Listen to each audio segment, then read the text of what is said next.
എല്ലാവർക്കും പുതിയൊരു വീഡിയോയിലേക്ക് സ്വാഗതം. ഇവിടെ നോക്കൂ, ഈ സ്വിച്ച് ബോർഡിൽ ഒരു പ്ലഗും ഉണ്ട്, അതുമായി ബന്ധപ്പെട്ടിട്ടുള്ള ഒരു പിന്നും ഉണ്ട്.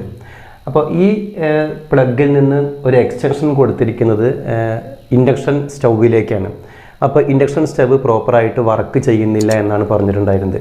അപ്പോൾ ഇവിടെ നോക്കുന്ന സമയത്ത് ഈ സ്വിച്ച് ബോർഡിലെ ഈ സ്വിച്ചിൻ്റെ അടുത്തുള്ള ഈ പ്ലഗ് പോയിന്റിൽ നിന്ന് ഒരു കരിഞ്ഞ മണവും അതേമാതിരി ചെറിയൊരു സ്പാർക്കൊക്കെ ഉണ്ടായിരുന്നു പറഞ്ഞത്.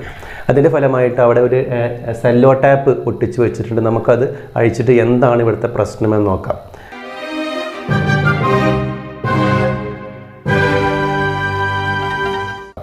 ഇവിടെ നമ്മൾ മനസ്സിലാക്കേണ്ട ഒരു പ്രധാനപ്പെട്ട കാര്യം, ഇൻഡക്ഷൻ സ്റ്റൗവ് എന്ന് പറയുന്നത് 1000 വാട്ട് മുതൽ അല്ലെങ്കിൽ 2000 വാട്ട്സിൻ്റെയൊക്കെ പവറുള്ളതാണ്.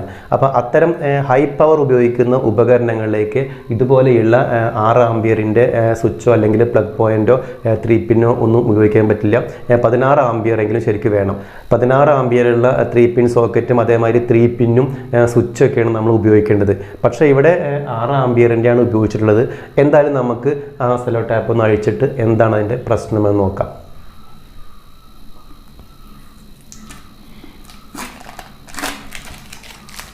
ഇവിടെ നോക്കുമ്പോൾ ഈ പ്ലഗിൽ കൊടുത്തിട്ടുള്ള 3 പിന്നിൻ്റെ മുകൾ ഭാഗത്ത് അതിനുള്ളിൽ കരിഞ്ഞിട്ട് അതിനുള്ളിലെ ആ സ്ക്രൂ ഒക്കെ പുറത്തേക്ക് വന്നിട്ടുണ്ട്. ഇവിടെ ഇങ്ങനെ ഈ 3 പിന്ന് കരിയാനുള്ള 2-3 കാരണങ്ങളുണ്ട്. പ്രധാനപ്പെട്ട കാരണം എന്ന് പറയുന്നത് ഹൈ കറൻ്റാണ് അത് കൂടെ പോകണമെന്നുള്ളതാണ്. ഹൈ വാട്ട് ഉപയോഗിക്കുന്ന ഉപകരണത്തിലേക്കാണ് ഈ എക്സ്റ്റൻഷൻ കൊടുത്തിട്ടുള്ളത്. അതേപോലെ തന്നെ അവിടെ സംഭവിക്കാവുന്ന മറ്റൊരു പ്രശ്നം എന്ന് പറയുന്നത് ലൂസ് കോണ്ടാക്റ്റ് ആണ്.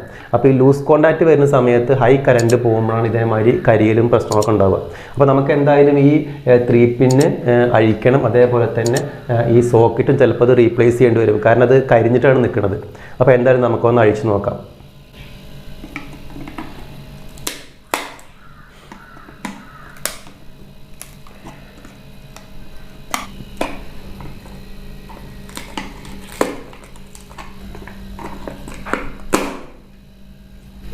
ഇതാണ് ഇതിൻ്റെ അവസ്ഥ. അതായത് ആകെ കരിഞ്ഞ് പുകഞ്ഞു പോയിരുന്നു. പ്രധാനമായിട്ടും ഞാൻ നേരത്തെ പറഞ്ഞ പോലെ തന്നെ ലൂസ് കോണ്ടാക്റ്റും അതേപോലെ തന്നെ ഇൻഡക്ഷൻ സ്റ്റവ് ഹൈ വാട്ട് ഉപയോഗിക്കുന്ന ഉപകരണമാണ്.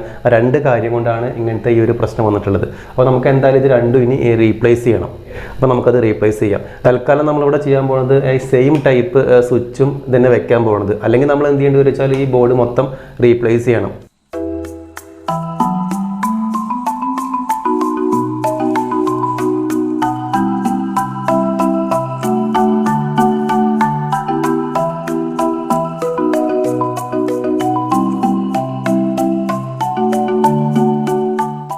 ഞാൻ ആ സ്വിച്ച് ബോർഡ് അങ്ങനെ അഴിച്ചെടുത്താണ്. കാരണം വെച്ചാൽ അതിൻ്റെ മുകളിൽ കണ്ടില്ലേ, ആകണ്ട് കരിഞ്ഞിട്ട് നമുക്ക് ആ 3 പിന്ന് സോക്കറ്റ് അവിടെ നിന്ന് അഴിക്കാൻ പറ്റിയെന്നില്ല. ആ സ്ക്രൂ ഒക്കെ ആകണ്ട് ഉരുകി പിടിച്ചിരുന്നു. അപ്പോൾ നമുക്കത് അഴിച്ചെടുത്തിട്ട് അതൊക്കെ സ്ക്രൂ കട്ട് ചെയ്യേണ്ടി വന്നു. കണ്ടില്ലേ, ഇതാണ് അതിൻ്റെ അവസ്ഥ. ഇവിടെ എനിക്ക് തോന്നിയിട്ടുള്ളൊരു പ്രധാനപ്പെട്ട കാര്യം എന്ന് പറയുന്നത്, ഇവിടെ ഈ വയർ സ്ക്രൂ ചെയ്യുന്ന സമയത്ത് അവിടെ ലൂസ് കണക്ഷൻ ഉണ്ടായിരുന്നു. അപ്പോൾ ആ ലൂസ് കണക്ഷൻ ഉള്ളത് കൊണ്ടാണ് ഇങ്ങനെ ഹീറ്റായിട്ട് ഇത് പോകാനുള്ള ഒരു കാരണം. പിന്നെ നേരത്തെ ഞാൻ പറഞ്ഞ പോലെ തന്നെ 2000 വാട്ട്സിൻ്റെ അല്ലെങ്കിൽ 1000-1000 മുകളിൽ വാട്ട്സിലാണ് നമ്മൾ ഇൻഡക്ഷൻ സ്റ്റവ് യൂസ് ചെയ്യുക. 6 ആംപിയറിൻ്റെ 3 പിൻ സോക്കറ്റ് ഉപയോഗിച്ചിട്ടുള്ളത്. അപ്പോൾ നമുക്ക് നോർമലി അവിടെ പവർ പ്ലഗാണ് യൂസ് ചെയ്യേണ്ടത്. അപ്പോൾ ഞാനിവിടെ പുതിയ 3 പിന്ന് സോക്കറ്റ് ഇവിടെ ഫിക്സ് ചെയ്തിട്ടുണ്ട്. നമുക്ക് കരിഞ്ഞ് കണക്ഷൻ കൊടുക്കാം. പക്ഷേ ഈ വയറിൻ്റെ ഇവിടെ കംപ്ലീറ്റ് കരിഞ്ഞു വേണം. അപ്പോൾ ഈ വയർ നമുക്ക് മൊത്തം റീപ്ലേസ് ചെയ്യാം.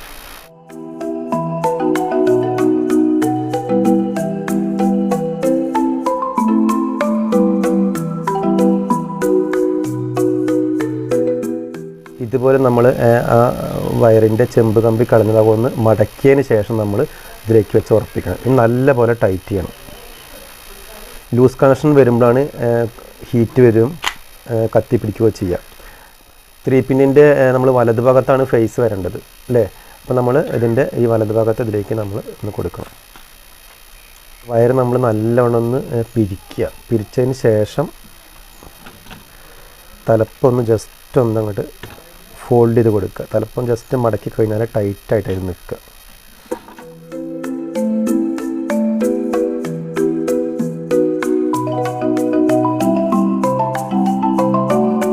കറക്റ്റായിട്ടുണ്ട്. ഇനി നമ്മൾ സ്ക്രൂ ചെയ്യാം. സ്ക്രൂ നല്ലവണ്ണം ടൈറ്റാക്കണം. നമ്മൾ നല്ലപോലെ ടൈറ്റാക്കിയിട്ടുണ്ട്. ഇനി നമുക്കിതിൽ ബാക്കിയുള്ള എർത്ത് വയറും ന്യൂട്രൽ വയറും കൂടി കണക്ട് ചെയ്യാം. അപ്പോൾ ഇതിൽ നമ്മളിവിടെ ഇതാണ് എർത്ത് വയർ. ഇവിടെ അതിൻ്റെ മുകളിൽ ഒരു പച്ച ടാപ്പ് കിട്ടിയിട്ടുണ്ട്. അപ്പോൾ നമ്മൾ എർത്ത് വയർ അരികെ കൊടുക്കാം.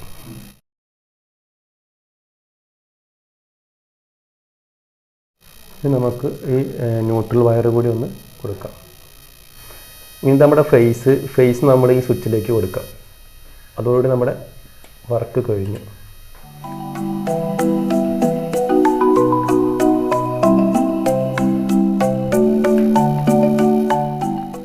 ഇപ്പോൾ നമ്മുടെ സ്വിച്ച് ബോർഡിലെ കണക്ഷൻ കഴിഞ്ഞിട്ടുണ്ട്. ഓക്കെ, നമുക്കിത് ക്ലോസ് ചെയ്യാം. ഇപ്പോൾ നമ്മുടെ 3 പിൻ സോക്കറ്റ് ഞാൻ മാറ്റി വെച്ചിട്ടുണ്ട്. ഒന്ന് ചെക്ക് ചെയ്ത് നോക്കാം. അപ്പോൾ ഓഫ് ചെയ്തപ്പോൾ പ്രശ്നമൊന്നുമില്ല. ഓണാക്കുമ്പോൾ കത്തുണ്ടാക്കും. ഇതാ ഓണാക്കുമ്പോൾ വർക്ക് ചെയ്യുന്നുണ്ട്. ഓക്കെ, അപ്പോൾ നമ്മുടെ 3 പിൻ സോക്കറ്റ് ശരിയായിട്ടുണ്ട്.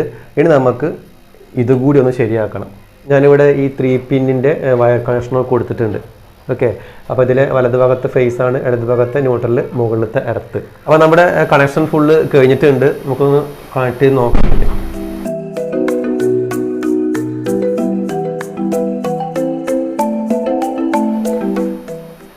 ഇവിടെ നമ്മൾ ഓൺ ചെയ്തിട്ടുണ്ട്. ഇനി നമുക്ക് അവിടെ എന്താണെന്ന് നോക്കണം. അപ്പോൾ നമ്മൾ നേരത്തെ ശരിയാക്കിയിട്ടുള്ള ആ പ്ലഗ് പോയിന്റിൽ നിന്നുള്ള എക്സ്റ്റൻഷനാണിത്. ഇവിടെ നമ്മൾ സ്വിച്ച് ഓഫ് ചെയ്യുമ്പോൾ ഫേസ് വരുന്നുണ്ട് നോക്കാം എവിടെയെങ്കിലും. ഓക്കെയാണ്, സ്വിച്ച് ഓഫ് ചെയ്യുമ്പോൾ ഫേസ് ഒന്നും വരുന്നില്ല. സ്വിച്ച് ഓൺ ചെയ്യുമ്പോൾ വലത് ഭാഗത്ത് ഫേസ് വരുന്നുണ്ട്.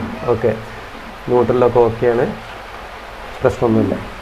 ഓക്കെ, അപ്പോൾ നമ്മുടെ വർക്ക് കംപ്ലീറ്റ് ആയിട്ടുണ്ട്.